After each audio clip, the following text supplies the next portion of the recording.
Good Wednesday to you. Meteorologist Joey Sovine here at the Live 5 Alert Desk with an update of what's going on here at home and out in the tropics, as we do have both a high risk of rip currents out at the beaches today. Plus, we are watching those two areas in the tropics that continue to try to develop. Neither one of those having luck at this point, but that could change, at least with one of those systems. Thankfully, not the one to impact us as we go later today. Now, here's the setup, and here's the reason for that high risk of rip currents that is in place today. We have high pressure to the north. On top of that, we have that developing area of low pressure down in the Gulf of Mexico. So that creates what we call a pressure gradient, or essentially a difference or change in pressure.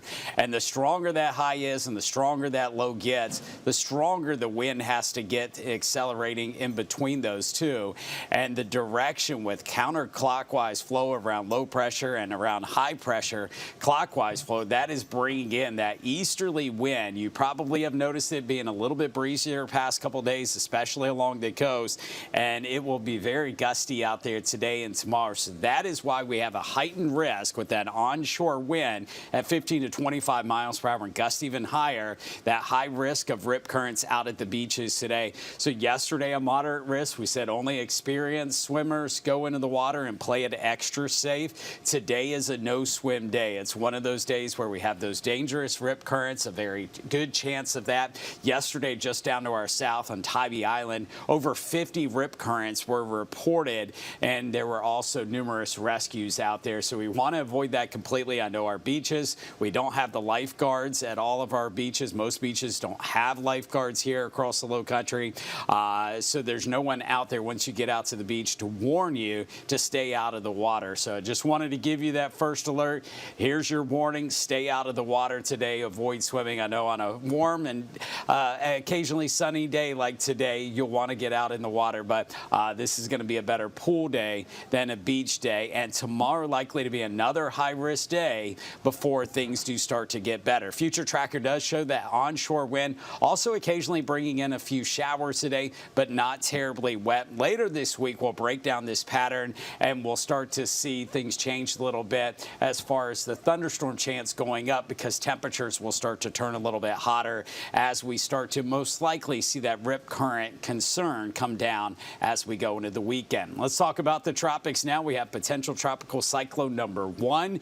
This is that disturbance we've been keeping an eye on the past couple of days. Still located in the southwestern Gulf of Mexico, still yet to form into a tropical system, but Alberto could develop later on today. Small window for it too, so this will not strengthen much, if any at all, before it moves onshore overnight tonight, early tomorrow morning.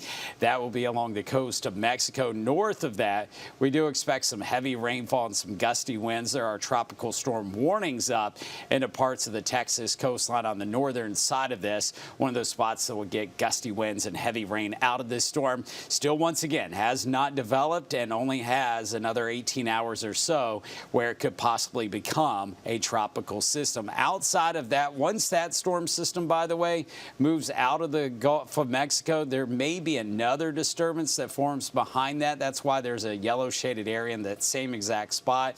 That's for next week, as there could be some redevelopment in that same spot. Now, the one that we've been keeping an eye on, this area right here, we have some showers and thunderstorms to the north of the Turks and Caicos, to the east of the Bahamas. That's going to be coming north and westward with time. As this disturbance approaches our coastline, we could see an uptick in the rain chances here, but you see the odds of development only at 20% with this system as it nears the southeastern coastline. So it doesn't look like it is likely to form into a tropical system. You can see Thursday, there's what it looks like. That's what it looks like on Future Tracker, showing some of that moisture probably brushing our coastline. But as we take a look at the potential rainfall totals of the next 7 days, I'll zoom out here, and this gives you a good idea of where this tropical moisture is going, with some of that coming north and west and then kind of making a U-turn and turning around to the north and east. So we will get some rain, increased rain chance, but it is likely that this doesn't develop into a tropical system